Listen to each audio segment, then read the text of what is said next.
Ձեր կարծիքով ընդդիմությունը մանդատը պետք է վերցնի, թե ոչ։ Չարժի վերցնի,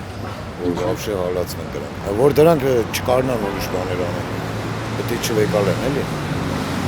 Չմտնեն բան, ազգային ժողով։ Ընդդիմությունը դարձրեք ես։ Իրանց տեղալն չեն վերցնում։ Անելուք չունեն ընդ իրանք։ Դե տան դկարիվ անել, եթե դրա համար է կարան դրսում է կռվել։ Ընդդիմության գործն ուզում է վերցնել, ուզում է չվերցնել, մենք չենք տուժում, եթե չվերցնեն։ Եթե վերցնել, էլի չենք տուժում։ Պետք է չվերցնեն։ Ինչու՞։ Որ սրանք լեգիտիմ չլինեն։ Գիտես ոնց, եթե մարդիկ գող չլինեն, գոհավորն ասենք թեկուս մի քիչ դուրս կգան փողոց, չգիտեմ ինչեր կանեն, չէ՞, թող գնան վերցնեն։ Ընտրվել են, ինչի չեն վերցնում։ Թող վերցնեն։ Թող վերցնեն։ Թե չեն վերցնում։ Ես ընդդիմություն չեմ տեսնում, այնտեղ դա Մոսկվայի սցենարն է, սրանք ընդդիմություն է խաղում, ինքը ինչա դիմությունն է, ինչա խաղում։ Մենք այդքան թույլ զարգացած չենք կարող ասել։ Ոչ, ընդդիմությունը եթե ինքը իրան հարվում է, ինքը պետք է հեռանա։ Ես ընդհանրապես գոհ չեմ, որովհետև հիմնականում ժողովուրդը ընտրել է, ասենք, այն տեխնացուին, որը որ ասենք գտել է արժանավորին, բայց եթե վերցնեք, ասենք, ընտրության արդյունքները, հետո ասենք այդ բաները խարդախ դեպքերը շատ են։ Պլյուս դրան ասենք գիշերվա կեսին, որ ասենք Ինգեր Փաշինյանը հելնում է հայտարարումը, դա ընդհանրապես օրենքից դուրս բաներ են։ Ես այդ ձև եմ հասկանում, չգիտեմ, ասենք կամ զինվորականներին, որ բերում են, ստիպողաբար ընտրում են, կամ կաշառք, օրինակ ես ուրիշին եմ ընտրել, Աստծո առաջ եմ ասում, ինչ կաշառք, ով է կաշառք տվել, կամ ով է, ում իսկ պետք է վերցնես, մենք մեր սրտի խղճի, ասենք, բանով ընտրել ենք, էլի, ասենք, ումը որ կամեցել ենք, բայց անկեղծ ասած ես այսօրվա իշխանություններից գոհ չեմ, ես ճիշտ ասած քաղաքական բաներից չեմ զբաղվում, որը որ օգտակար է մեր ազգին, օրինակ տես, հիմա ես այս ձև եմ մտածում, որ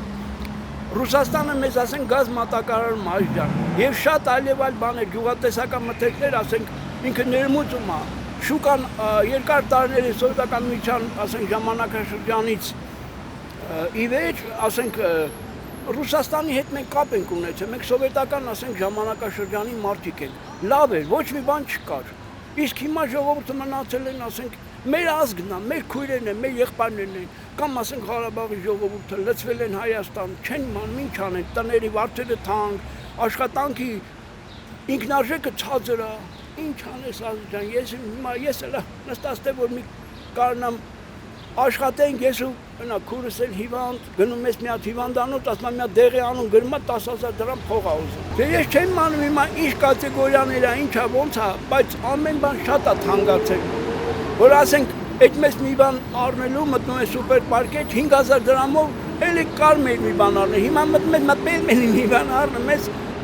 փողը պրծնում է էլի ես իմ ազգան օրինակ նայում ես ուրիշ տեղեր մեկ էլ տերում ես օրինակ վարչապետը բանի փոխեցին Անգլիայի Սուսիկ գնաց կամ Վիկտոր Օրբանը Սուսիկ չտրվա գնաց մեր մոտ իշխանությունը դիտարկվում է որպես հարստության միջոց Հարստության միջոց տվյալ անձը որ գալիս է որ ինքը նպատակ ունի հարստանալ ոչ թե երկիրը զարգացնի ես սովետական միությունից այս կողմ բոլոր նախագահներն էլ կամ չգիտեմ վարչապետները բոլորն էլ նույն ձևով են ճիշտ է մեկը մի քիչ ավել մեկը մի քիչ պակաս բայց չկա մի մարդ որ ասենք պետության հարմար ասենք միտք ունենա կարողանա իր միտքը ի գործ դնի որպեսզի պետությունը զարգանա